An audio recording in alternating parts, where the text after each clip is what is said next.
Nagbabalik po unang hirit. Narito na ang mga balitang dapat nyo malaman sa ating top hirit.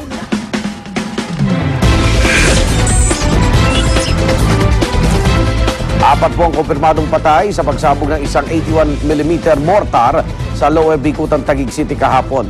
Critical ngayon ang kondisyon ng isang miyembro ng PNP Special Action Force sa CPO2 Arnold Mayo. Ngunit hindi naman pinalad ang kanyang dalawa pang kasamahan na nasawi sa pagsabog. Patay din ang welder na kinilalang si Chris Daggio at isang babaeng 18 anyos na nagkataong malapit po doon sa wine-welding na bomba. 14 na iba pa ang sugatan sa pagsabog na pawang mga residente sa lugar at base raw sa mga natamo nilang sunog at sugat sa katawan, kitang-kita kung gaano katindi ang binsalang dulot ng pagsabog. Ayon sa Taguig Police, posibleng nilabag raw ng mga biktimang pulis ang protocol sa tamang paghawak ng mga pampasabog. Bukod pa rito, napag-alamang hindi rin sila mga eksperto sa mga bomba. So, nandun sila para ibenta ito.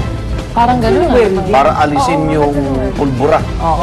Ano ba biniwelding? Pag biniwelding mo, may parang, di ba, may mga sparks. Kaya nga eh. Kasi dapat sa parang bomb disposal unit siya correct. Akala siguro na hindi ito sasabog. Kasi vintage. Parang sunod-sunod yung mga lumulutang na vintage ba? Di ba? Parang kahapon din, di ba, meron tayong balita sa May likido naman na kasi Cebu. Cebu kaya. Cebu. Ano na yun eh? Lumulutang na sila dahil paano na yung mga lupa to. Ito yung mga tinabi ng araw. Na-dispose na. Sunod-sunod ang paglutang ng mga vintage bomb. Yung mga batay nakakapulot na pag nakakita sila, uy, junk siya pagad, di ba? Naku, napakadelikado. Tawag agad kayo sa pulis. Yung police, Kaya lang problema yung police ang nagdala. dapat sa AOD. Wala pang sistema dyan, standard. Kasi may dala sak eh.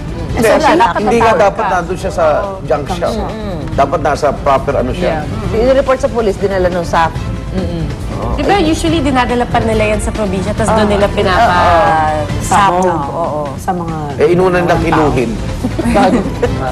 Samantala, patuloy naman po ang manhunt operation para mahuli na ang suspect sa pagmasaker sa isang ina at kanyang dalawang anak sa Upper Bicutan, Taguig.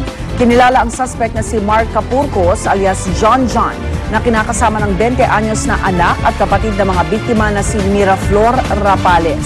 Ayon sa Taguig Police, may standing warrant si Capurcos sa kasong frustrated homicide at sangkot din sa ibang krimen bukod pa sa gumagamit umano ito ng ipinagbabawal na gamot. Kwento ng 15 anyos na kapatid ng mga biktima, nakikipaghiwalay raw ang kanyang ate Miraflor sa suspect. Dito na umano pinagbabaril ng suspect ang mga biktima. Dead on the spot, agad ang 54 anyos na inang si Flor de Liza. Binaril din po ng suspect ang dalawang kuya ni Mirasol habang tumatakas. Habang agaw buhay ngayon sa ospital si Miraflor. Isa namang 14 anyos na kapatid nila ang nakaligtas matapos naman magtago sa likod ng TV. Pasurahan naman natin ang mga maksyong balita sa umagang ito. Narito na ang Ronda Reports.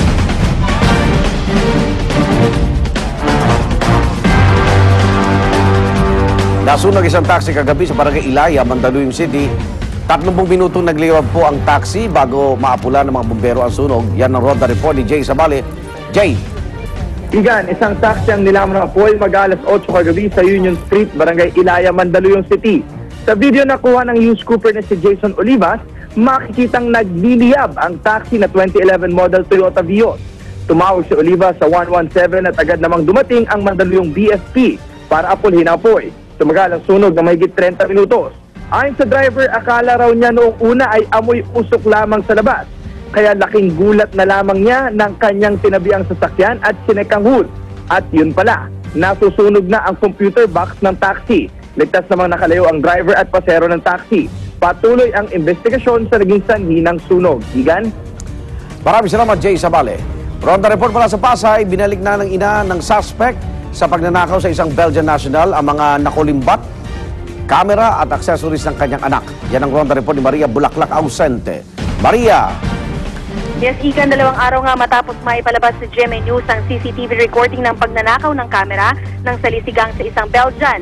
Kagabi ay binalik na ang kamera at mga accessories nito. Ibinalik ng ina ng isa sa mga nakilalang suspect mula sa CCTV kasama ang live-in partner ng suspect. Ang kamera sa opisina ng Barangay Chairman si Ruben Abello ng Barangay 52 sa Pasay City at ni Police Chief Inspector Roselino Morales ng Gandara PCP sa Binondo.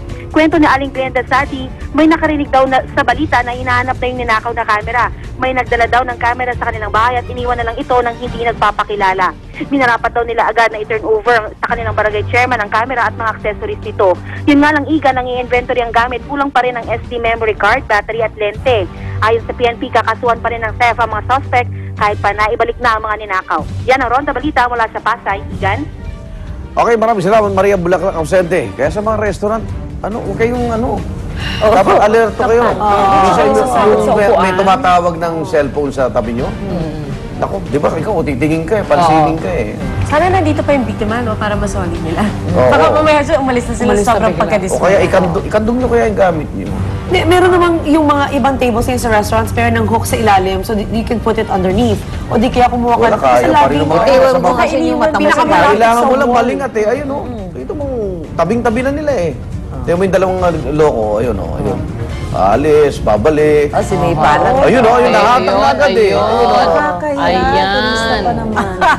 Basta makita nila puti yung balat, talagang yun yung target nila. Parang dun nga kahiya-hiya talaga tayo sa shooting nga ng Bon Legacy. Kable. Kable, kinuha Pinakilo din. Pinasok yung sasakyan, kinuha yung kami ng mga bata. Dapat i-regulate ng mga junk shop. Masyado ng abuso na. Okay, sa Taguig City, patuloy naman inimbisigan ng pamamaril sa presidente po ng Bayside Neighborhood Association sa Barangay Lower Bicutan, Taguig. Apat na tama ng bala ng kalibre 45 ang tinamo ng 55 anyos na negosyanteng si Rebecca Gaspar.